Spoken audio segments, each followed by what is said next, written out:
प्यारे प्रभु यीशु, वचन तेरा है, हमें आशीषित करके दे दे प्रभु। हम यहाँ से खाली हाथ नहीं, तृप्त होकर जाने पाए।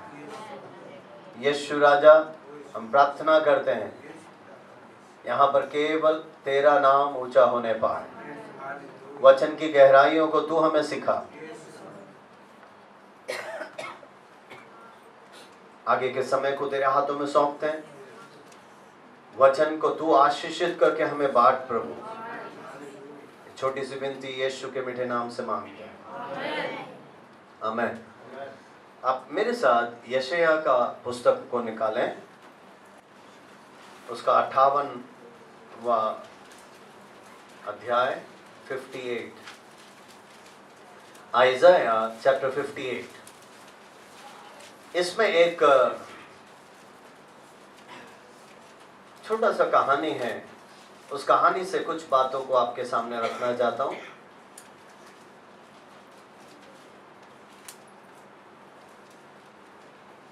ऐसे कुछ राजा है, या बाइबल के अंदर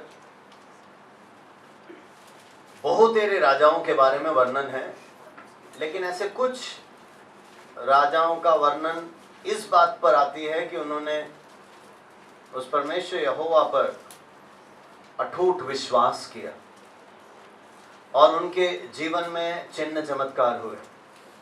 प्रभु ने उनके लिए बहुत बड़े बड़े काम किए।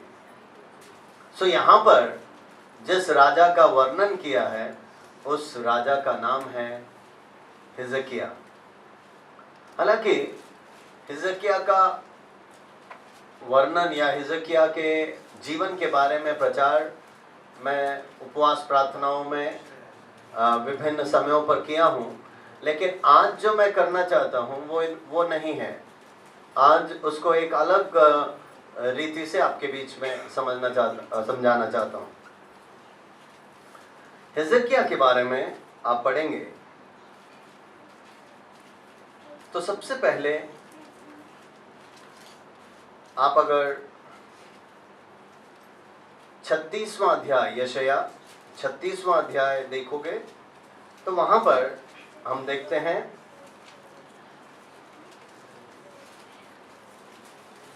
36 का पहला पढ़ें।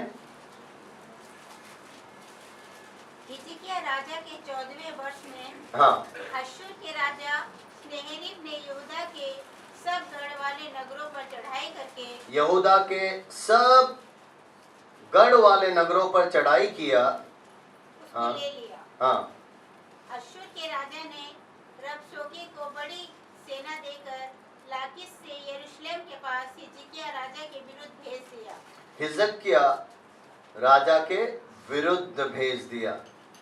तो देखो, एक बहुत बड़ी सेना है ना, हिजकिय्याह जो यरूशलेम में थे उनके विरुद्ध बहुत बड़ी एक सेना को भेज दिया। लेकिन जब सेना को भेजा, इस हिजकिय्याह राजा ने क्या किया? 37वां अध्याय 37 उसका एक पढ़िए। जब हिजकिय्याह राजा ने यह सुना तब वह अपने वस्त्र फाड़ और टाट ओढ़कर यहोवा के भवन में गया। उसने एलियाकीम को जो राजघराने बस देखिए वहां पर क्या लिखा है कि जब हिजकिय्याह ने सुना कि बहुत एक बड़ा हमला यरूशलेम के विरुद्ध हो रहा है, या यरूशलेम को चारों तरफ से घेर लिया है। आमीन। मेरे प्रिय, तो क्या हुआ देखिए, एक राजा है, लेकिन राजा होने के बावजूद वो जो कार्य को कर रहा है वो मुझे और आपको सीखना चाहिए, समझना चाहिए। 37वें अध्याय का पहले में लिखा है, जब राजा ने ये सुना, हिजकिय्याह राजा ने ये सुना, उसने अपने वस्त्र फाड़े और ठाठ के वस्त्र पहन लिए और परमेश्वर के आलय में चला गया। आमेन, आमेन। आपने विभिन्न लोगों की गवाहियों को सुना या हर बार सुनते हैं, और उसमें अधिकांश जनों का गवाहियों में आप देखना, मैं इस परेशानी में थी, या इस परेशानी में था, मैं इस बीमारी में था, या मैं ऐसे ऐसे समस्याओं से गुजरा। आप हर बार सुनते हैं। लेकिन आज मैं आपको कुछ बताना चाहता हूं कि जब कभी भी आपके जीवन में समस्याएं होती है, जब कभी भी आपके जीवन में दिक्कतें आती हैं, जब कभी भी आपके जीवन में किसी भी प्रकार का है ना समस्या खड़ा होता है, आप हिजकिय्याह उस राजा को याद कीजिएगा जिसका भरोसा उस परमेश्वर यहोवा पर था, हर हमेशा था। और उसने क्या किया मेरे प्रियो, जब उसने सुना कि चारों तरफ से वो है ना शत्रुओं के द्वारा घिर चुका है, शत्रुओं ने उसे घेर लिया है, उस पर अब वो हमला करना चाहते हैं, अब ये बच नहीं सकता। मेरे प्रियो, हिजकिय्याह राजा ने जो किया वो मुझे और आपको अपनाना जरूरी है। उसने क्या किया? उसने अपने वस्त्र फाड़े, ठाठ के वस्त्र को पहन लिए और वो प्रभु के आलय में चले गए। ये किस चीज को दर्शाता है? इसका मतलब राजा के वस्त्र को फाड़ना, इसका मतलब अपने शौर्य को, अपने घमंड को, अपने अभिमान को, अपने इज्जत को उसने उस परमेश्वर यहोवा के सामने फाड़ डाला। आमेन।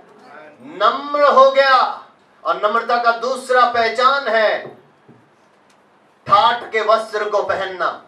इसका मतलब जो आंसू बहाते हैं, जो दुख में होते हैं, जो दर्द में होते हैं, जो किसी भी प्रकार के परेशानियों से गुजरते हैं, ऐसे लोग ठाठ के वस्त्र पहनते हैं। और जरा सोच के देखिए, राजा अपने राजा के उस राज घराने के वस्त्र को फाड़ते हुए, आमेन, आमेन, अपने अभिमान के परिधान को फाड़ते हुए, मेरे प्रियो, वो जाता है प्रभु के भवन में ठाठ के वस्त्र पहनते हुए और अपने घमंड के वस्त्र को हटाते हुए। आमेन, आमेन। क्या प्रभु महान है? क्या प्रभु महान है मेरे प्रियो? उसके जैसा कोई नहीं। समझने का प्रयास कीजिए, जिसका भरोसा उस परमेश्वर पर है, वो चाहे राजा हो या कोई भी हो, मेरे प्रियो, समझना, वो जो कार्य करता है उससे पता चलता है उसका भरोसा उसके परमेश्वर पर कितना है। आमेन, हालेलुया, हालेलुया। हिजकिय्याह राजा ये नहीं सोच रहा कि बाकी राजा लोग क्या सोचेंगे, मुझ पर हमला कर रहे सेना क्या सोचेंगे, मेरे मंत्री लोग क्या सोचेंगे, मेरे सिपाही लोग क्या सोचेंगे। कुछ नहीं मेरे प्रियो, कुछ नहीं। उसका परमेश्वर पर इतना भरोसा था कि उसने कहा, उस परमेश्वर के सामने मैं अपने वस्त्र फाड़ने के लिए तैयार हूं, मैं नम्र होने के लिए तैयार हूं, ठाठ के वस्त्र को पहनने के लिए तैयार हूं, मैं अपना दुख व्यक्त करने के लिए तैयार हूं, मैं उस परमेश्वर यहोवा के सामने आंसू बहाने के लिए तैयार हूं। आमेन। लोग चाहे कुछ भी कहें, हालेलुया, लोग चाहे कुछ मैं प्रभु के आलय में जाने को तैयार हूं, उसके चरणों में रोने को तैयार हूं। हालेलुया। मेरे प्रिय विश्वासियों, याद रखिए, समझने का प्रयास कीजिए। जब आप परिस्थितियों से गुजरते हैं, विपरीत परिस्थितियां जब आपके जीवन में आता है, जब समस्याएं आपके जीवन में आता है, आप क्या करते हैं? आप किसके पास जाते हैं और किस ढंग से जाते हैं? आपका प्रार्थना कैसा है? आपका आंसू कैसा है? हालेलुया। आपके पुकार कैसे हैं? आपके कराहना कैसे हैं? वो परमेश्वर यहोवा ये सब बातों को देखता है। आमीन। हालेलुया। आज आपने एक गवाही सुना कि मैं गांव जा रही हूं और मेरे घर के सारे जन, सारे रिश्तेदार, परिवार के सभी जन मेरे विरोध करते हैं। क्यों विरोध करते हैं? क्योंकि मैंने यीशु को अपना लिया। आमीन। अब मैं उन्हीं के बीच में गांव जा रही हूं छुट्टियों में। Praise the Lord. उन्होंने हम सभी कलीसिया से, हम सभी विश्वासियों से प्रार्थना मांगी है कि प्रार्थना करें कि उनके सामने जाने के लिए और इस यीशु के नाम को ऊंचा उठाने के लिए प्रभु हिम्मत दे। आमीन। आमीन। और मेरा विश्वास है इस वचन के आधार पर कि चूंकि उन्होंने हिजकिय्याह राजा के जैसे सब कुछ उस परमेश्वर के सामने रख दिया है, तो वो परमेश्वर संभालेगा। आमीन। परमेश्वर अपना चमत्कार करेगा। अब देखिए, हिजकिय्याह राजा ने वस्त्र फाड़े, ठाठ के वस्त्र पहन लिए और उसके बाद प्रभु के आलय में चले गए। चौथी बार उसने क्या किया? 37वें पद 37 और उसका 14 पढ़िए। राजा को अब धमकी भरा पत्र मिला है और देखिए चौथी बात उसने क्या किया? इस धमकी भरे पत्र को देवालय में जाकर उस परमेश्वर के चरणों में खोल दिया और वो कह रहा है, हे परमेश्वर, इस थ्रेटनिंग लेटर को, इस धमकी भरे पत्र को मैं तेरे चरणों में खोलता हूं। आमीन। इसका मतलब क्या है? तू ही पढ़ ले और तू ही इसका जवाब दे। आमीन। हालेलुया। हालेलुया। मेरे प्रियो, हिजकिय्याह राजा अगला बात जो हमें सिखा रहा वो ये है, जब आप ऐसे भी परिस्थितियों से गुजरते हैं, विपरीत समस्या से गुजरते हैं, जब आपको धमकियां मिलती है या ऐसे समुद्र के लहरें जैसे, ऊंची लहरों जैसे तूफान आपके सामने जब खड़ा हो जाता है, आंधी जब आपके सामने खड़ा हो जाता है, मेरे प्रियो, हिजकिय्याह राजा अपने प्रभु पर जो विश्वास रखा, उस विश्वास के द्वारा मुझे और आपको सिखा रहा है, आइए अपने समस्या को जाकर उस परमेश्वर के चरणों में खोल दें। आमीन। हालेलुया। और जब हम खोलेंगे, वो परमेश्वर उसे पढ़ेगा और वही उसका जवाब देगा। अब प्रश्न ये है, क्या परमेश्वर ने हिजकिय्याह का जवाब दिया? हाँ मेरे प्रियो, जवाब दिया।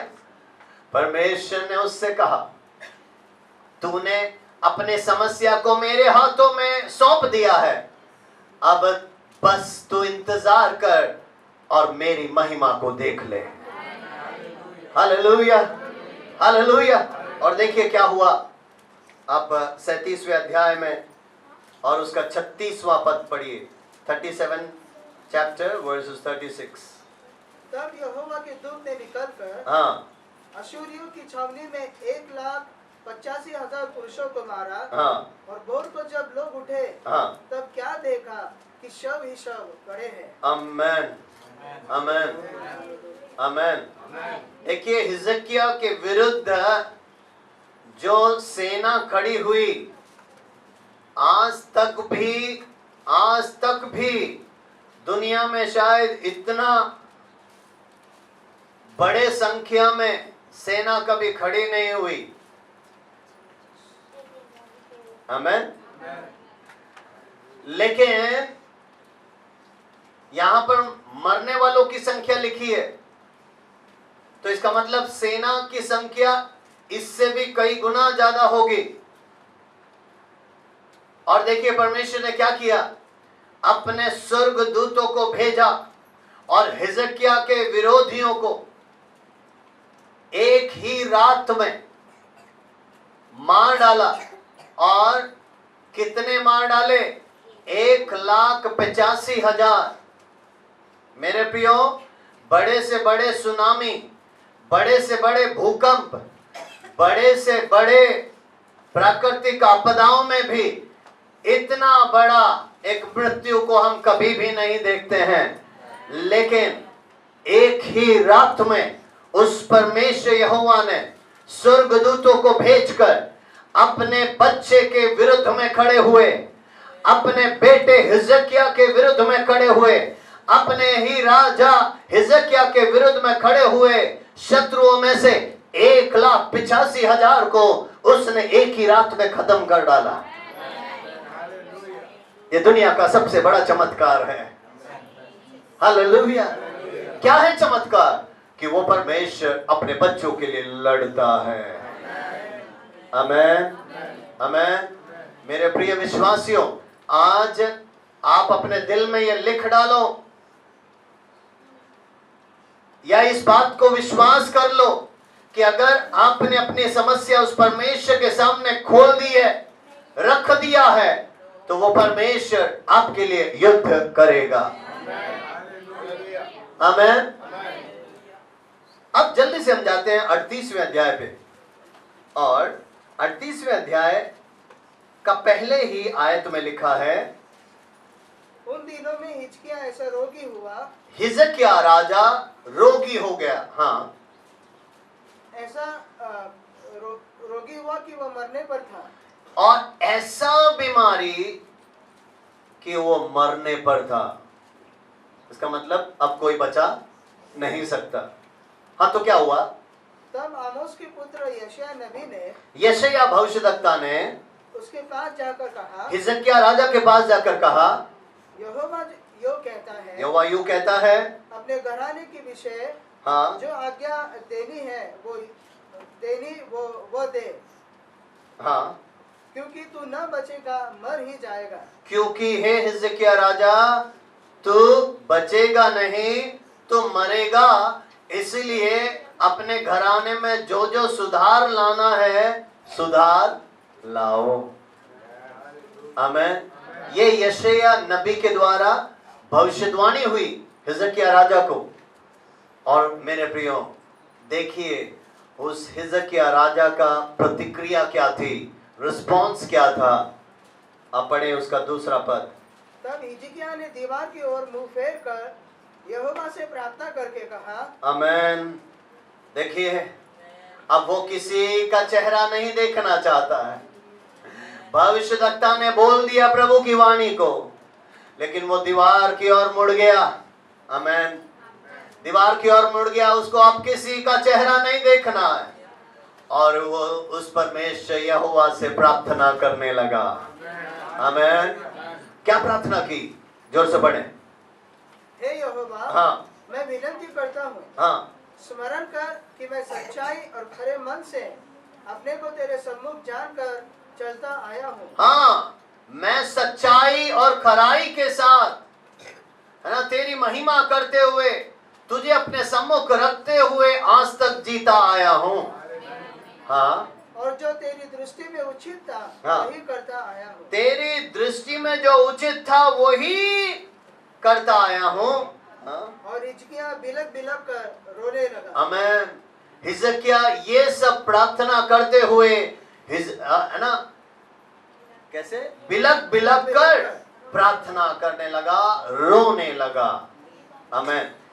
इस एक प्रार्थना के द्वारा समझ में यह आता है कि हिजकिया एक विश्वास योग्य प्रभु का बेटा था, सच्चाई से जीने वाला, खराई से जीने वाला एक प्रभु का बेटा था। आमीन। तो याद रखिए, इसका मतलब आप एक सच्चाई से चलने वाले व्यक्ति हैं तो भी आपको बीमारी आ सकता है, आपको रोग आ सकता है, आपको दिक्कतें आ सकती है, लेकिन वो परमेश्वर उसके बीच में भी ये देखता है कि इन विपरीत परिस्थितियों में आपका प्रतिक्रिया कैसा है। हालेलुया। जब दिक्कतें आती हैं, जब दर्द आता है, जब बीमारी आती है, जब वेदना आता है, तो उस समय पर आप किस रीति से, है ना, अपने आप को प्रभु के चरणों में व्यक्त करेंगे? आपका प्रतिक्रिया क्या होगा? आप लोगों के सामने प्रभु के चरणों में कैसे पेश आएंगे?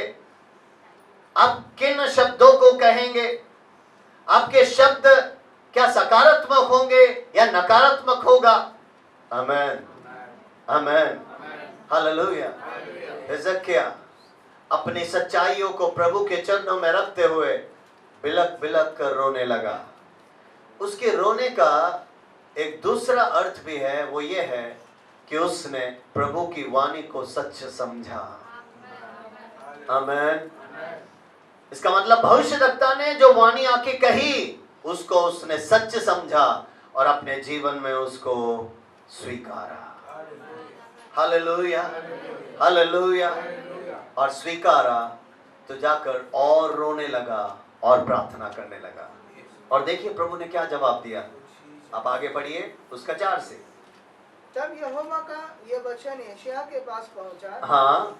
जाकर हिजकिय्याह से कह, हाँ, कि तेरे मूल पुरुष दाऊद का परमेश्वर, हाँ, यहोवा यो कहता है, हाँ, मैंने तेरी प्रार्थना सुनी, मैंने तेरी प्रार्थना सुन ली और तेरे आंसू देखे हैं। तेरे आंसू देखे हैं।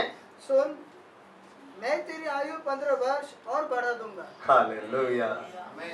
मैंने तेरी प्रार्थना सुन ली है, मैंने तेरे आंसू को देख लिया है। Hallelujah, hallelujah. आज इस समय जब आप प्रभु के चरणों में बैठे हैं, हालेलुया, पवित्र आत्मा आपसे यही कहने पाए कि बेटा, बेटी, मैंने आपके प्रार्थना को सुन लिया है, मैंने आपके आंसू को देख लिया है। Hallelujah, hallelujah.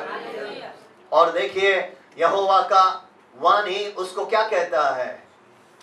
हे हिजकिय्याह, मत विलाप कर, हे हिजकिय्याह मत रो, ये बीमारी मैं चंगा करूंगा। आमीन। ये दर्द मैं दूर हटाऊंगा और तुझे, डॉक्टरों ने कहा होगा तू अब मरेगा, हाँ हाँ, यशायाह नबी ने भी कहा तू मरेगा, वैद्य अब कुछ नहीं कर सकते, डॉक्टर अब कुछ नहीं कर सकते, अस्पताल अब कुछ नहीं कर सकते, लेकिन चूंकि तू मेरे सामने गिड़गिड़ाया है, क्योंकि तू मेरे चरणों में आया है, क्योंकि तूने आंसू बहाया है, क्योंकि तू मेरे लिए विश्वास योग्यता के साथ चला है, क्योंकि तूने मुझसे प्रार्थना किया है, मैं तेरी बीमारी को ठीक करूंगा। और उतना ही नहीं, मैं तुझे 15 साल और उम्र देता हूं। Hallelujah, hallelujah, hallelujah.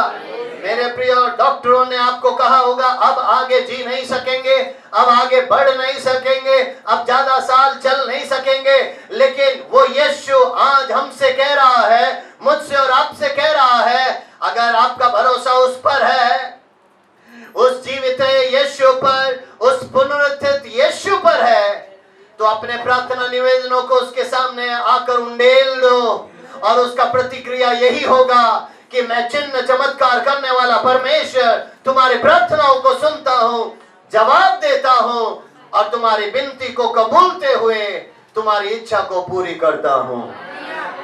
अब तुम नहीं मरोगे, अब तुम और जियोगे, अब तुम और जियोगे। Hallelujah, hallelujah. आगे आप पढ़ेंगे तो मेरे प्रियो, हिजकिय्याह राजा चंगा हो गया। और उस परमेश्वर ने 15 साल जैसे वायदा किया था उसको और बड़ा कर दिया। आमीन। लेकिन एक दो बात और कहकर मैं समाप्त करूंगा। लेकिन देखिए क्या हुआ। परमेश्वर ने चिन्ह दिखाया 38 का 8 में, वो सब आप घर में जाके पढ़िएगा। उसका 15 पढ़िए, 38 का 15।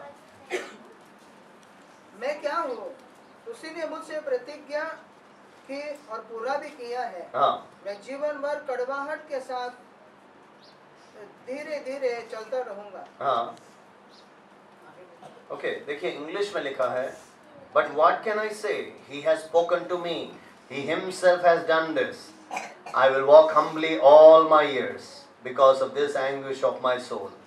देखिए वो क्या कहता है, परमेश्वर यहोवा ने मुझसे बातचीत किया है और ये सब घटना मेरे जीवन में उसी ने किया है। मेरे प्रियो, बहुत बड़ा एक लेसन, बहुत बड़ा एक पाठ जो मुझे और आपको सीखना है वो ये है, मेरे जीवन में जो भी घटा है मेरे परमेश्वर यहोवा ने ही किया है। समझ में आया कि नहीं? आपके जीवन में जो रोग आया, आपके जीवन में जो बीमारी आई, आपके जीवन में जो तकलीफ आया, आपके जीवन में जो समस्या आई, आपके जीवन में जो दुर्घटना हुआ, आपके जीवन में जो गलतफहमियां हुई, ओ ये सब आपके जीवन में उस परमेश्वर के ज्ञान से ही हुआ है। आमीन, आमीन। और चूंकि उसी के ज्ञान से ये सब हो रहा है, हिजकिय्याह कहता है मैं नम्रता के साथ उसके पीछे पीछे जीवन भर चलता रहूंगा। आमीन, आमीन। आपको कोई गिराता नहीं है, ये गलत सोच है। आज भी गवाही में मैं सुन रहा था, हाँ, कोई आपको दबाता नहीं है, कोई आपको ऊंचा उठने से रोकता नहीं है। ये आपका गलत फहमी है, ये आपका गलत सोच है। अगर आपके जीवन में ऐसा हो रहा है, वो व्यक्ति ने नहीं, वो पास्टर ने नहीं, कलीसिया ने नहीं, परमेश्वर ने किया है। समझने का प्रयास करो। कोई व्यक्ति आपको दबा नहीं सकता, दबाएगा तो भी थोड़े समय के लिए दबाएगा। आमीन। लेकिन आपके जीवन में जो भी घटनाएं होती है, जो भी परिस्थितियां आती है, आपको कुछ सिखाने के लिए, आपको कुछ समझाने के लिए, आपको मजबूत करने के लिए, आपको नम्रता सिखाने के लिए वो परमेश्वर उन परिस्थितियों से आपको गुजारता है। Hallelujah, hallelujah. अब 17 पढ़िए। शांति ही के लिए मुझे बड़ी कड़वाहट मिली, शांति ही के लिए मुझे बड़ी कड़वाहट मिली। इंग्लिश में लिखा है, surely it was for my benefit that I suffered such anguish।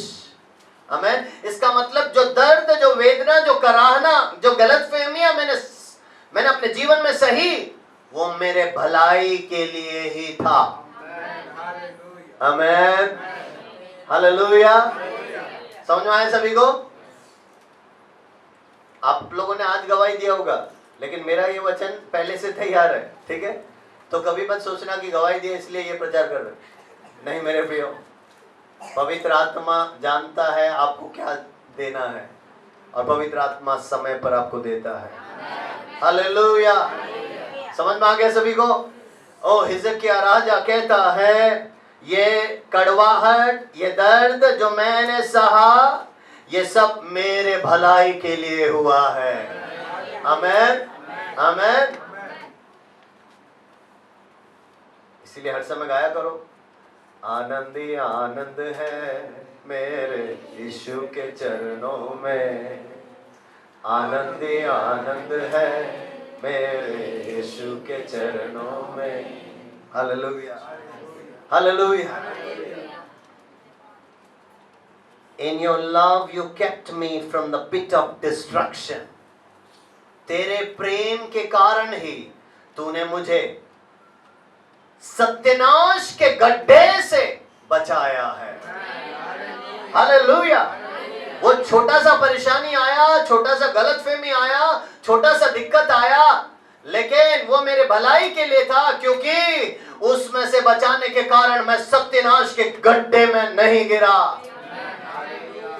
अधोलोक के फाटक मेरे चारों तरफ घेर लिए थे मुझे, लेकिन नरक में से, उस अधोलोक में से प्रभु ने मुझे बचाया।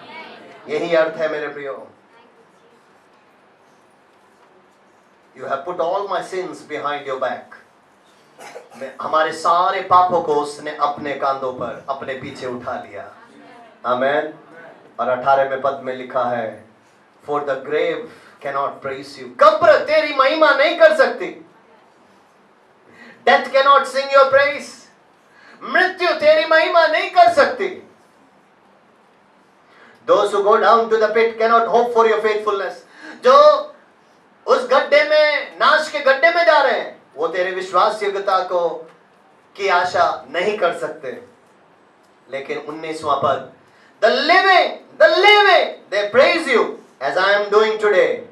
Fathers, tell your children about your faithfulness. Amen.